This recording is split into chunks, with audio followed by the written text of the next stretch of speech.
জেঠাদের বাড়িতে যাবে। এসো এসো, আমি যাই, আমি জেঠাদের ঘর যাই। আহো, এই জবা গাছটা কদিন আগে লাগিয়েছে।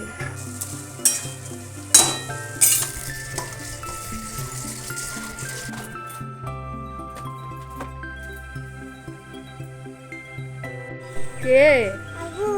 আহু। অনেক তুলে নিলাম চাদর আর কাঁথাগুলো, আর মাদুরটা রইল।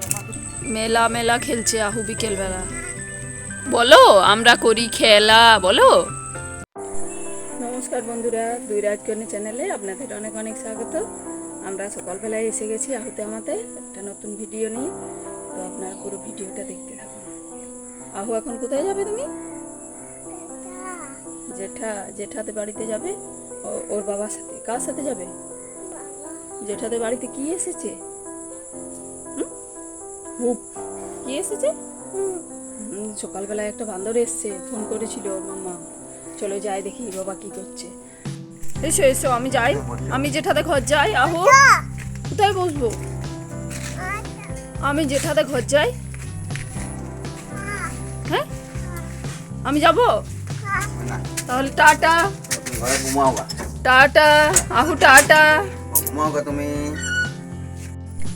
এই জবা গাছটা কদিন আগে লাগিয়েছে, তো কুড়ি ছিল, ওই কুড়িটা ফুটেছে। তো বন্ধুরা, চান করে পুজোটাও করে নিলাম, আর ঐশী চলে গেল স্কুলে। আহুও ঘুম থেকে উঠে ওর মামা আমাদের বাড়িতে চলে গেল। ঐশীর আর ওর বাবার মুড়ি খাওয়া হয়ে গেছে। এবার আমি যাই, আমি গিয়ে পরে মুড়িটা খেয়ে নিই, তারপরে রান্নাটা করব। ভাত আর ডাল বসিয়ে দিয়ে এসেছি, তা সবজি এখনও কাটা হয়নি, তো মুড়িটা খেয়ে কাটবো। তো আমার মুড়িটাও নিয়ে নিলাম। আজকে হচ্ছে শসা, তেল, আর হাটেতে গেছিলো চপ এনেছে, তো এই দিয়ে মুড়িটা এখন খেয়ে নিই। চপ মুড়ি খেয়ে রান্নাঘরে চলে এসেছি। তরকারিটা কেটে নিয়েছি, মূলো, বেগুন, অল্প একটু কুমড়ো আর আলু, আর এইদিকে পালং শাকগুলো কেটেছি। পালং শাকের তরকারি করব। কড়াইয়ে তেলও দিয়ে দিয়েছি, তো এবার তরকারিটা বসিয়ে দিই। আজ তো হাট ছিল, পালং শাক এনেছে, তো টাটকা টাটকা পালং শাকটা ভালো লাগে। আর এখন একদম কচি শাক, তো টাটকা না করলে আর বাসি হলে ওটা আর ভালো লাগবে না, তার জন্য আজকেই করে দিলাম।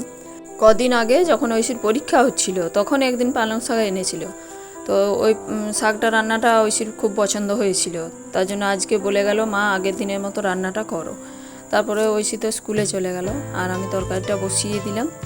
তারপরে মাছগুলো না কোন সকালে ধোয়া হয়েছে, কিন্তু নুন হলুদ মাখাতে ভুলে গেছিলাম, একটু নুন হলুদ মাখিয়ে দিলাম, নয়তো দোড়া পিঁপড়ে হয়ে যায়। তারপরে আমি তরকারিটা বসিয়ে আর একদিকে ভাতটা হচ্ছে, তো কুয়োতলায় এলাম ঠাকুরের বাসনগুলো ধোয়ার জন্য। কদিন পরে হচ্ছে লক্ষ্মী পুজো, কদিন পর বলতে বৃহস্পতিবারে লক্ষ্মী পুজো। তো আজকে যখন রোদটাও দিয়েছে অনেক দিন পরে, আজ রোদ দিল, আর আমার সময়ও রয়েছে, আহুও নেই বাড়িতে এখন, তো তার জন্য ভাবলাম যে লক্ষ্মী পুজোর ঠাকুরের বাসনগুলো একটু জল দিয়ে ধুয়ে রাখি। এমনিতে তো কদিন আগে সংক্রান্তির পুজো হয়েছে, তো তখন ভালো করে ধুয়ে রেখেছিলাম, কিন্তু কোনো পুজো হলে তার আগে একবার ধুয়ে নিতে হয়, নয়তো ঠাকুর ঘরে প্রচুর মাকড়সা, তো তার জন্য একটু ধুয়ে রাখি। তারপরে একটা গামলায় করে সাবান জল করলাম, তো সাবান জল দিয়ে সবগুলো একবার করে ভালো করে ধুয়ে নিলাম। আর চান টান করে না পুজো করার সময় ঠাকুর ঘরটা একটু ঝুলটুলগুলো ঝেড়ে আর সমস্ত বাসনগুলো বাইরে বের করে ঘরটা মুছেও নিয়েছিলাম ভালো করে। এরপর যেদিন পুজো হবে, তা প্রতিদিনই তো ঠাকুর ঘর মুছে পুজো করি, তো বৃহস্পতিবার লক্ষ্মী পুজো, তার আগের দিনে সন্ধ্যাবেলায় ঠাকুর ঘরটা আবার ভালো করে মুছে আর আলপনা দিয়ে রাখবো। আর বাসনগুলো আজকে ধুয়ে রাখছি। তো আমার বাসনগুলো মাজা হয়ে গেল, এবার একটু ধুয়ে নিই ভালো করে। আর ধুয়ে পরে না একেবারে কুয়োর উপরে রাখছি, তাহলে আর দুবার করে ধুতে হয় না, নিচে রাখলে নয়তো মনে হয় যেন আবার আরেকবার ধুয়ে নিই। তো কড়াইটাও বের করেছি।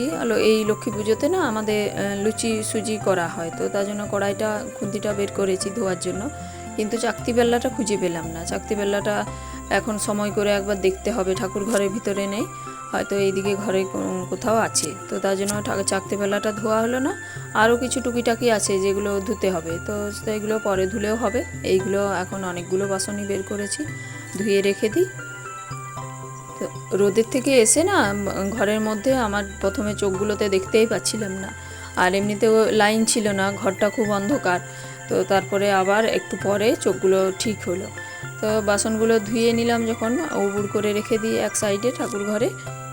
আর ঐশী তো এখন স্কুলে গেছে, ঐশী আসতেও দেরি আছে, টিফিনে এসে খাবে, তার জন্য রান্নার এখন কোনো তাড়া নেই, তরকারিটা বসানো আছে। তারপরে গ্যাসটা একটু মুছে নিলাম, বললাম না যে লুচি সুজি শীতল হয়, তো এটা হচ্ছে ঠাকুরের গ্যাস, এটাতে আমি ঘরে রান্না বান্না কিছু করি না, নতুনই বটে, কিছুদিন আগে আনা হয়েছে। তো রথের সময় পায়েস করেছিল ওর বাবা, তখন একবার মুছে রেখেছিলাম, আবার এই শীতল হবে বলে আবার একবার মুছে নিলাম। তারপরে আজকে দড়িটাতে তো আহুর জামা প্যান্টেই ভর্তি, তো আমি কি করলাম, সানটাতে না আমার নাইটিটা সায়াটা মেলে দিলাম। আমাদের উপরে যে চৌকিটা আছে, তো ওই চৌকিটার উপর এই মাদুরটা পাতা থাকে, তো পুরো মাদুরটা দেখছি যে সাদা সাদা হয়ে গেছে বৃষ্টির জন্য। তারপরে রোদ তো অনেক দিন দেয়নি, তো তার জন্য মাদুরটা একটু কুয়োতলায় নিয়ে গিয়ে আর ভালো করে ঘষে ঘষে ধুয়ে নিলাম। তারপরে ছাদে নিয়ে এলাম এটা মেলার জন্য। আগে তো শুয়োপোকার জন্য ছাদে আসতেই পারছিলাম না জামা কাপড় মেলতে, তবে এখন অনেকটা কমে গেছে শুয়োপোকাটা, তার জন্য ছাদে। আর এই যে এইগুলো না কালকের পরশুর জামা কাপড়গুলো সমস্ত ঘরের মধ্যে তো শুকাচ্ছিল না, তো তার জন্য সকালবেলাতেই ছাদে দিয়ে গেছিলাম। তারপরে এইগুলো তুলে নিয়ে চলে যায়। তারপরে এতগুলো কাজ করে এলাম, এসে দেখলাম যে তরকারিটা হয়ে গেছে, তো বড়ি ছিল না, তার জন্য বড়ি দিতে পারিনি, এমনিই নামিয়ে দিলাম। আর খসলা, এই যে ছাড়ানো খসলাগুলো ছিল, তারপরে গোটা খসলাগুলো অনেক দিন পর রোদ দিয়েছে, তো তার জন্য রোদে দিয়ে দিলাম। আর বালিশগুলোর কাভারগুলো খুলে আর রোদে দিলাম। আর চাদরগুলো এই বৃষ্টিটা যখন হলো তার আগেটাতে না আমি চাদরগুলো সমস্ত কেচেছিলাম, কিন্তু কাচলে কি হবে, একদম স্যাঁত স্যাঁত করছিল, তো আজকে রোদ পেয়ে রোদে দিয়ে দিলাম। আজ আর কাচতে সময় হলো না, কেননা দেরি করে রোদটা দিয়েছে, সকালে যদি রোদটা দিত তাহলে কাঁচা হয়ে যেত। তো ওইদিকে আমি সমস্ত করতে করতে না এদিকে ভুলেই গেছিলাম যে রান্নাটা এখনও বাকি আছে। এতদিন পর রোদ দিয়েছে তো তাই খুব আনন্দ হচ্ছিল, তো তার জন্য আবার এলাম রান্নাঘরে, যে রান্নাটা বাকি আছে আমাকে করতে হবে, আর ঐশী এসে খেতে পাবে না নয়তো। তারপরে আবার এলাম, মাছগুলো ভাজতে ভাজতে আহু চলে এলো। কে আহু? অনেকদিন পর আহু চান হয়ে গেছে। আচ্ছা দিচ্ছি। আহু কি বলো, আহু কি মেখে চান করেছে বলো, আহুকে দেখতে পাই, তা বলো আহু কি মেখে চান করেছে, কি মেখে চান করেছে আহু? হ্যাঁ, শ্যাম্পু, আর শ্যাম্পু আর কি, সাবান, শ্যাম্পু আর কি মেখেছে বলো, সাবান। অনেকদিন পর রোদ দিয়েছে তো আহুকে সাবান শ্যাম্পু মাখিয়ে চান করিয়েছি। আর ওর দিদির সিঙ্গারটা ছিল, তো সিঙ্গারের টিপ করবে, তাই জন্য সিঙ্গার টিপটা পরিয়ে দিলাম, সাথে সাথে ঘেটে দিয়েছে। টিপ্পা কই আহুর? টিপ্পা আছে, তো এখন ওর বাবার কাছে দিই, আমার রান্নাটা এখনো শেষ হয়নি, মাছটা ভাজা আছে, মাছটা তো ভাজতে ভাজতে আহুকে চান করাতে গেলাম, তো মাছটা যে পরে সর্ষেটা বাটা আছে সর্ষে দিয়ে করে নিই। আহু অনেকক্ষণ ছিল ওর বাবার কাছে, তো আহু তারপরে এলো, তার জন্য আহু চানেরও দেরি হয়ে যাচ্ছিল। আমি কি করলাম, মাছগুলো ভাজা হয়ে গেছিলো, গ্যাসটা অফ করে আহুকে চান করাতে চলে গেছিলাম। তো আহুকে চান করিয়ে আবার এলাম রান্নাঘরে, মাছটা করলেই হয়ে যাবে। সর্ষে দেওয়া মাছটা না ঐশী খুব পছন্দ করে, তবে যেদিন যেমন আবার ছোটো ছেলের মন তো, যেদিন মাছটা মিষ্টি হয় সেদিনেও খায়, নয়তো খেতে চায় না। তারপরে আমি ছাদে এলাম একবার, আহু তো ঘুমিয়ে গেল আর ঐশীও খাওয়া দাওয়ার পর স্কুলে চলে গেল।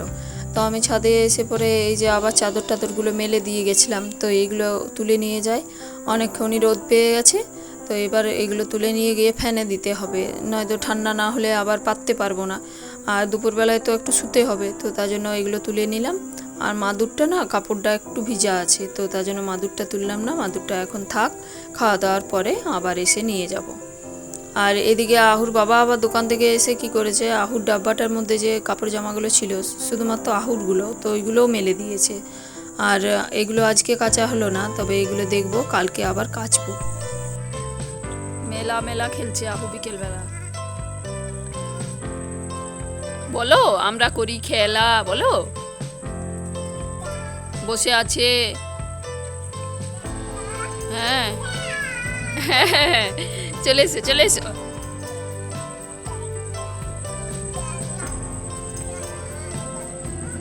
আহু কার সাথে বেবেই যায়, খেলতে খেলতে আবার দৌড়ানো। চলে এসো চলে এসো, ও দিদি ভাই স্যার এসছে টিউশনি পড়ছে, ও একা একাই খেলছে, তার জন্য এবার খাওয়াই তারপর রেডি করি, ওর জেঠু আসবে নিয়ে যাবে একবার বিকেলবেলায় বাইরে। চলো চলো আহু খাবে এসো। তুমি কি খেয়েছ, তুমি কি খেয়েছো আহু? তাকাও আমার দিকে। কি খেয়েছো? কি খেয়েছো? কে দিয়েছে? গুড় খেয়েছে, ওই জন্য বলছে গুড়।